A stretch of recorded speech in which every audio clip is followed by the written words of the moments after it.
वलतंजुर नफ्सुम मा क़द्दमत लिग़द वत्तक़ुल्लाह इन्नल्लाह ख़बीरुम बिमा तअमलून वला तकूनू कल्लज़ीना नसुल्लाह फ़अंसाहुम अनफुसहुम उलाइका हुमुल फ़ासिक़ून।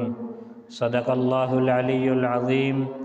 वक़ाल अन्नबिय्यु सल्लल्लाहु अलैहि वसल्लम अल-कय्यिसु मन दाना नफ्सहु व अमिल लिमा बअदल मौत वल आजिज़ु मन अतबअ नफ्सहु हवाहा व तमन्ना अलल्लाह औ कमा क़ाल अलैहिस्सलातु वस्सलाम।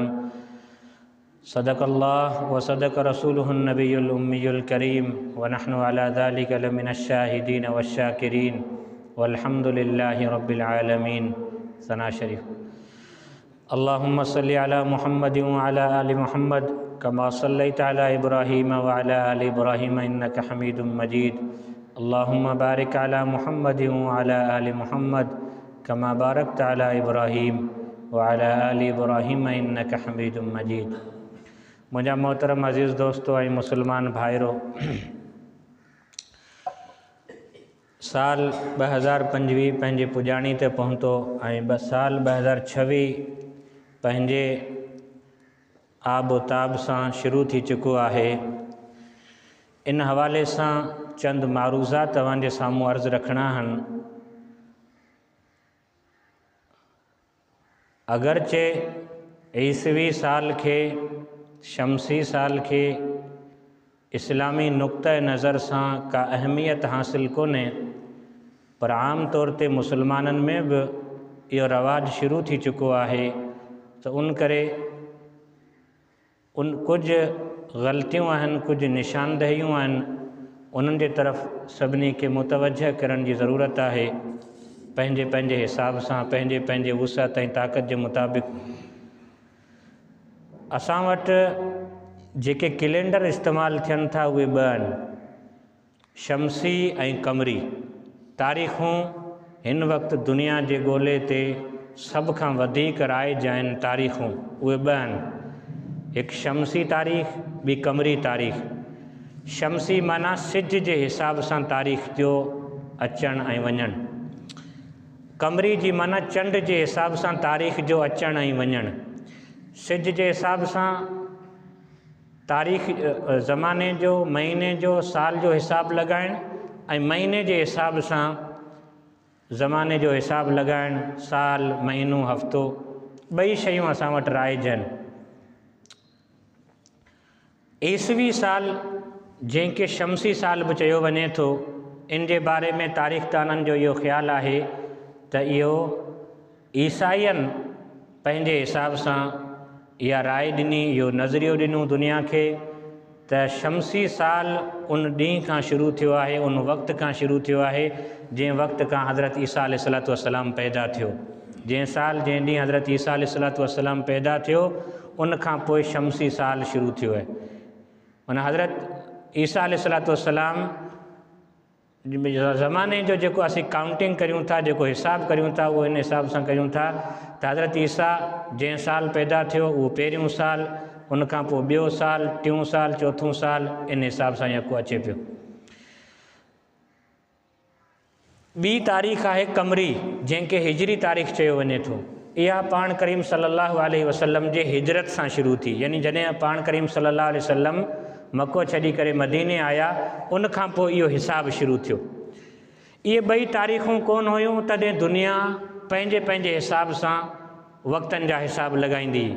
जीअं मिसाल जी ॻाल्हि, असां वटि वॾा पोड़ा पका माण्हू, उन्हनि खां पुछंदे त तूं कॾहिं ॼाओ, उहो इहो कोन चवंदा तव्हां 1900 फलाणे में ॼाओ, मुंहिंजी तारीख़, उहे चवंदा 45 जंग खां 3 साल पोइ आऊं ॼाओ, 71 वारी जंग खां 2 साल पहिरीं आऊं ॼाओ। माना को ख़ासि वाक़ियो ज़माने में थींदो आहे, उन वाक़िए सां पंहिंजी उमिरि खे काउंट कंदा आहिनि, उनजो हिसाबु लॻाईंदा आहिनि। जॾहिं इहे 2 तारीख़ूं राइज थी वियूं, हज़रत ईसा अलैहिस्सलातु वस्सलाम जी पैदाइश वारी, त पोइ माण्हुनि पंहिंजी उमिरि खे, पंहिंजी हर शइ खे उन ज़माने सां मापणु शुरू कयो आहे। यानी हज़रत ईसा अलैहिस्सलातु वस्सलाम जी पैदाइश वारी तारीख़ खां पोइ काउंट करणु शुरू कयो। अहिड़े तरीक़े सां पाण करीम सल्लल्लाहु अलैहि वसल्लम जॾहिं हिजरत करे आया मदीने पाक जी तरफ़, त पोइ इस्लामी दुनिया में दीनदार माण्हुनि या मुस्लमाननि जे तबिके वॾे अरसे ताईं, हाणे त इहा शइ तमामु घटि थी वई आहे, मुस्लमाननि जे वॾे तबिके पंहिंजी हर शइ जो हिसाबु जेको आहे उहो हिजरी तारीख़ सां जोड़णु शुरू कयो त फलाणो बुज़ुर्ग फलाणी हिजरी ते पैदा थियो, फलाणी हिजरी में वफ़ात कई, हिजरी जे हिसाब सां साल कयो वेंदो।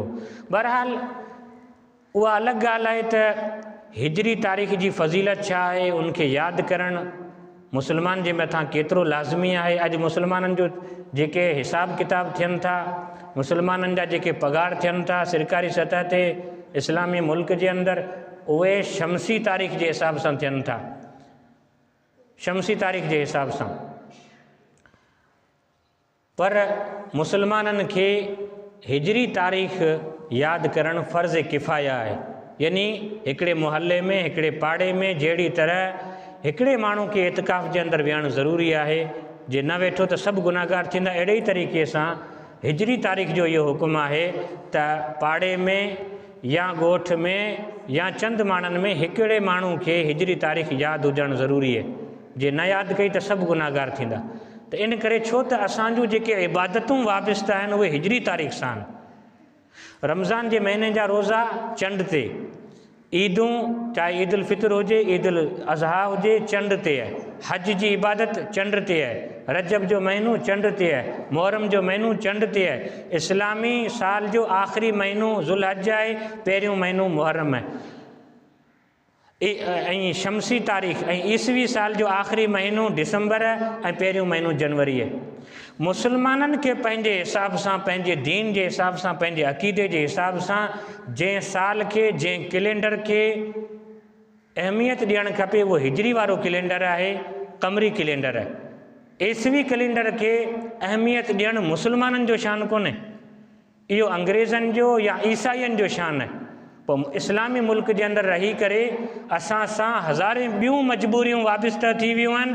उन्हनि मजबूरियुनि मां हिकिड़ी मजबूरी इहा बि आहे त असीं पंहिंजो जेको बि हिसाब किताब आहे मजबूरनि ईसवी तारीख़ जे हिसाब सां, शमसी तारीख़ जे हिसाब सां रखण ते मजबूर आहियूं। त बहरहाल हर मुस्लमान खे कोशिशि कजे पंहिंजे हिसाब सां अहमियत ॾियणु खपे हिजरी तारीख़ खे, हिजरी साल खे, हिजरी कैलेंडर खे। ख़ैर इहा ॻाल्हि त इज़ाफ़ी थी वई। असुलु मक़सदु जंहिं ॻाल्हि जी तरफ़ तव्हां असां सभिनी खे मुतवजह थियणो आहे उहो इहो आहे त हिजरी साल हुजे या पंहिंजो शमसी साल हुजे, क़मरी हुजे या कहिड़ो बि साल हुजे, ॿिन्ही सालनि खे, ॿिन्ही कैलेंडरनि खे ज़मानो चयो वञे थो। ॾींहुं राति इन्हनि खे मिलाए करे हिकु ज़मानो चयो वञे थो। ॾींहुं राति मिली करे 7 थियनि त पोइ हफ़्तो थियनि था, हफ़्तनि 4 मिली करे महीना थियनि था, चंद महीना मिली करे साल थियनि था, इनखे ज़मानो चइबो आहे। इस्लाम असांखे जंहिं शइ जे मथां ज़ोर ॾिए थो, इस्लाम असांजे मथां जंहिं शइ जी तरफ़ मुतवजह करे थो उहो इहो आहे त तव्हां पंहिंजो वक़्तु कीअं पिया गुज़ारियो, तव्हां पंहिंजे वक़्त खे केतिरो क़ीमती बणायो पिया, ऐं तव्हांजो वक़्तु केॾो वॾो क़ीमती आहे। तव्हां जंहिं ज़माने में, जंहिं घड़ी में, जंहिं लम्हे में हली रहिया आहियो, इहा इन ज़माने खे चइबो छा आहे, वक़्तु छा खे चइबो आहे, इन शइ खे सम्झण जी ज़रूरत आहे।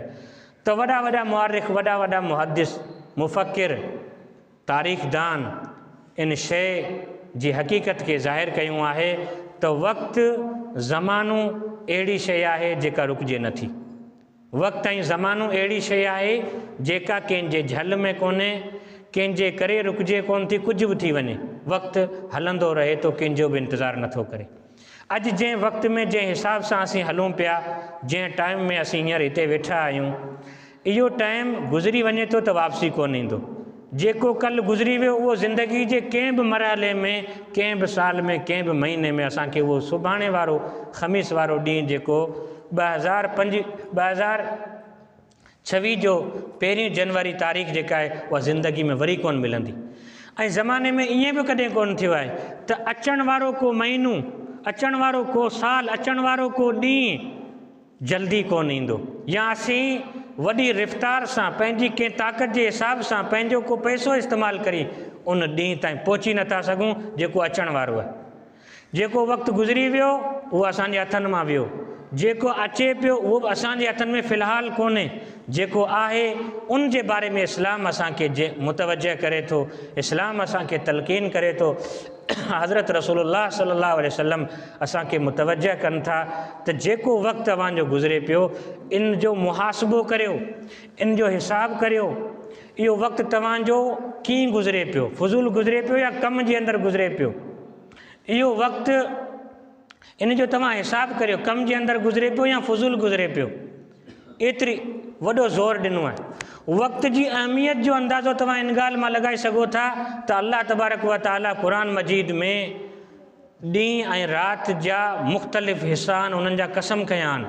वल फ़ज्रि वलयालिन अश्र वश्शफ़ी वल वत्र, फ़ज्र जो कसम कई, वरी असर जो कसम कई, वल असर इन्नल इंसान लफ़ी ख़ुस्र इल्लल लज़ीना आमनू व अमिलुस सालिहाति व तवासौ बिल हक़्क़ि व तवासौ बिस सब्र। चाश्त जे वक़्त जो कसम कई, वद्दुहा वल्लैलि इज़ा सजा मा वद्दअक रब्बुक व मा क़ला। राति जी पहरनि जो कसम कई, वल्लैलि इज़ा यग़शा वन्नहारि इज़ा तजल्ला, राति ऐं ॾींहं जा कसम कई।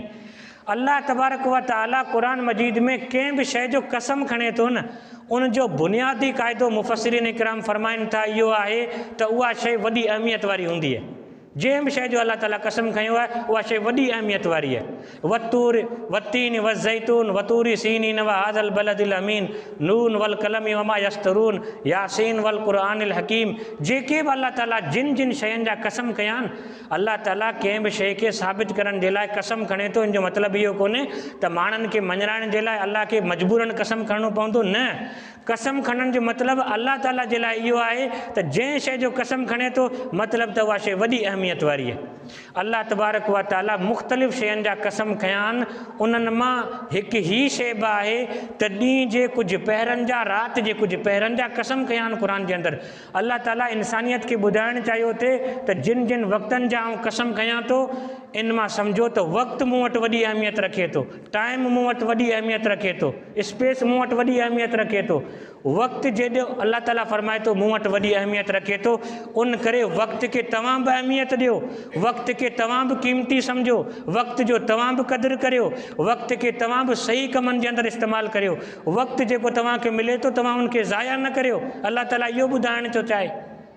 वरी अल्लाह तबारक व ताला मुस्लमाननि खे, इंसाननि खे वक़्त जी क़दुरु ऐं अहमियत ॿुधाइण जे लाइ हिकु ॿी शइ बि असांखे ॾिनी आहे, पर गौर करण सां असांखे इहा शइ सम्झ में ईंदी।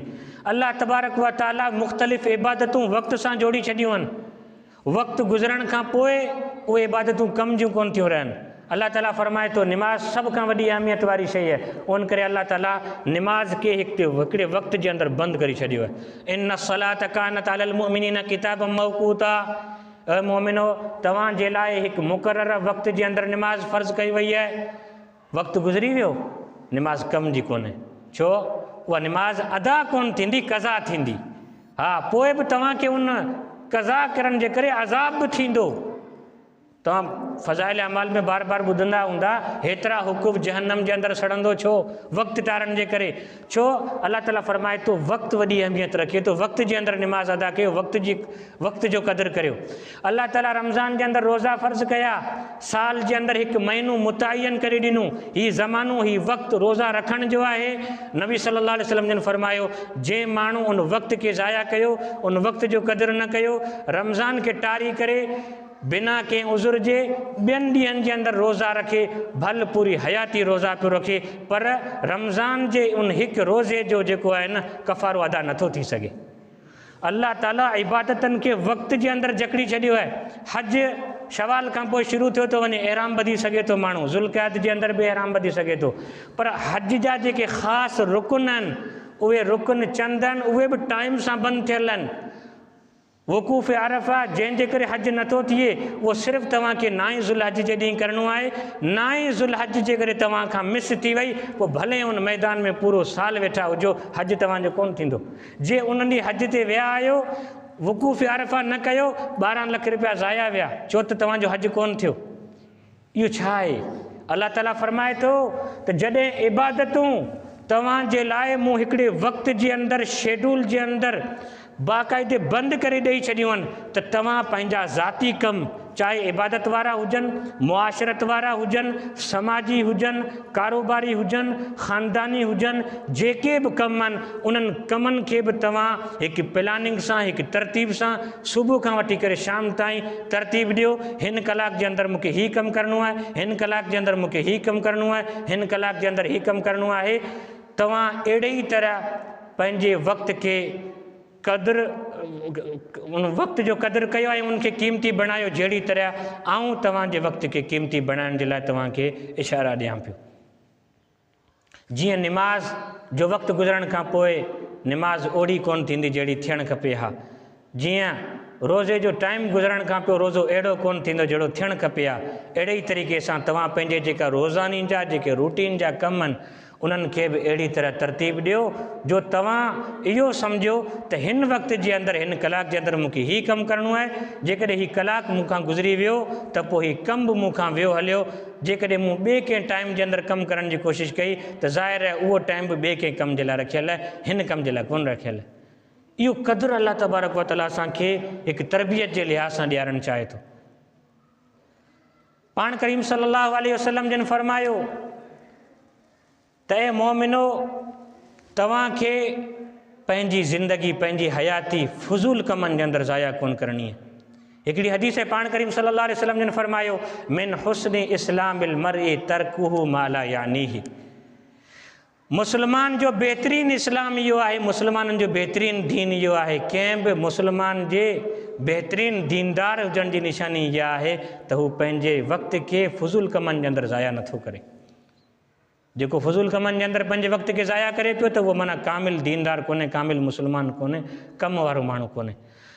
इन हदीस जो अंदाज़ो, इन हदीस जी अहमियत जो तव्हां इन ॻाल्हि मां अंदाज़ो लॻायो त हज़रत इमाम अबू दाऊद रहमतुल्लाह अलैह मोतबर हदीस जा किताब सभ खां वॾा 6 आहिनि।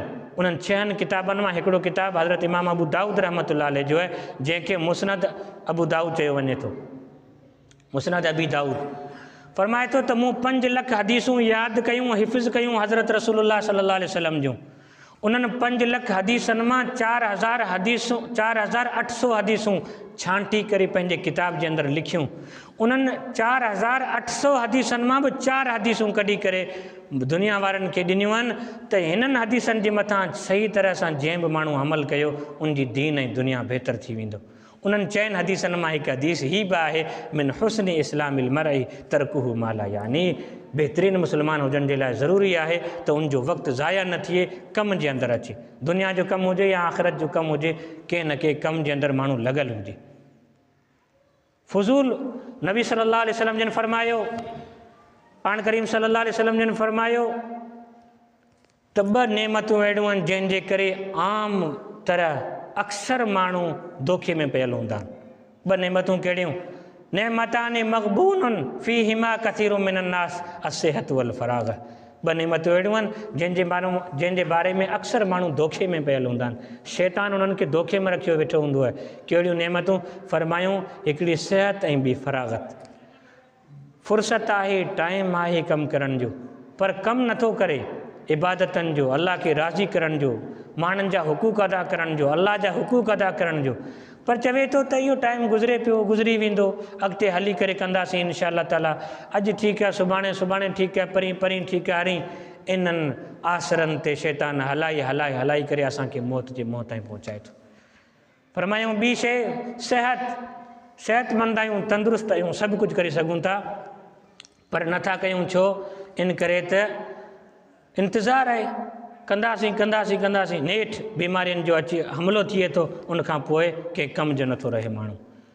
पाण करीम सल्लल्लाहु अलैहि वसल्लम जी हिकिड़ी ॿी हदीस आहे, पाण करीम सल्लल्लाहु अलैहि वसल्लम जिन फरमायो इग़्तनिम ख़म्सन क़ब्ल ख़म्सिन। 5 शयुनि खे 5 शयुनि खां पहिरीं गनीमत सम्झो। शबाबक क़ब्ल हरमिक, जवानी खे गनीमत सम्झो पोड़ब खां अॻु में। जवानी आहे, इबादत करी वठो, गोॾा कमु कनि पिया, सजदा करी सघो था, मथां उहो वक़्तु अचे जो कुर्सियुनि ते वेही करे सजदा करणा पवनि, मथां उहो वक़्तु अचे तो व्हीलचेयर जे मथां हलण जे मथां मजबूर थी पवो, मथां उहो वक़्तु अचे जो बिस्तरे जे मथां निमाज़ पढ़ण जे मथां मजबूर थी पवो। उनखां बहितर आहे जवानी जा ई ॾींहं सुठनि कमनि में इस्तेमालु कयो ऐं जवानी जा ई ॾींहं हली करे जेतिरी ताक़त सां तव्हां इबादत करी सघो था करियो। जवानी जे जवानी में तव्हां ॾींहं जे अंदरि कई तवाफ़ करी सघो था, पोड़प जे अंदरि इहे तवाफ़ कोन थींदा, पोइ व्हीलचेयर ते तवाफ़ थींदा, जंहिंजो असुलु सुन्नत जो को मज़ो नथो रहे।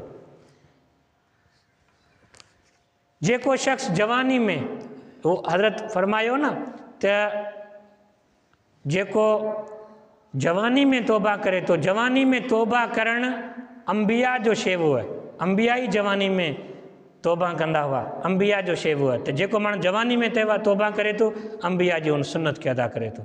जवानी जी वॾी फ़ज़ीलत हिन जे मथां घणो कुझु ॻाल्हाए सघिजे थो। बहरहाल पाण करीम सल्लल्लाहु अलैहि वसल्लम जी इहा हदीस आहे त जवानी में इबादत करियो। जवानी ऐं अहिड़े तरीक़े सां सिहत ॿिन्ही जे बारे में फरमायो। अच्छा, जेको माण्हू जवानी में इबादत करे थो या जवानी खे ज़ाया करे छॾी, ज़ाया करण खां पोइ पोड़प जे अंदरि ख़्यालु आयो, पोड़प जे अंदरि सभु कुझु करे पियो, त जवानी जो उनखे सवाबु कोन मिलंदो। हिकिड़ो माण्हू जवानी में इबादत कंदो कंदो पोड़प ते पहुतो आहे त पोइ अल्लाह तबारक व ताला उनखे पोड़प जे अंदरि जवानी जी इबादतनि जा सवाबु ॾींदो। अहिड़ी तरीक़े सां जेको माण्हू सिहतमंदी जी क़दुरु कंदे सिहत जी हालत में सही इबादत करे थो त पोइ अल्लाह तबारक व ताला बीमारी जी हालत में बि उनखे सिहत वारो सवाबु अता फ़रमाए थो।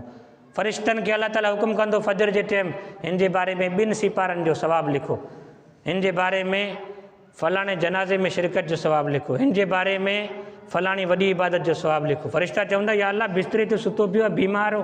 अल्लाह ताला फ़रमाईंदो जॾहिं सही हूंदो हो, सिहतमंद हूंदो, तॾहिं केतिरा सिपारा तिलावत कंदो, केतिरनि जनाज़नि में शिरकत कंदो, केतिरो हली करे नेकी जा कमु कंदो। तॾहिं फ़रिश्ता चवंदा वाक़ई आहे अल्लाह सिपारा पढ़ंदो जॾहिं सही हो, अॼु वीचारे वटि ताक़त कोन्हे, बीमार आहे। अल्लाह ताला फ़रमाईंदो न, उहो दुनिया वारनि वटि हूंदो आहे, उहो पंहिंजी जेका पेंशन वारो सिस्टम अधु ॾियण वारो, मूं वटि पूरी पेंशन आहे, फुल ॾियो सवाबु, हिनखे फुल ॾियो।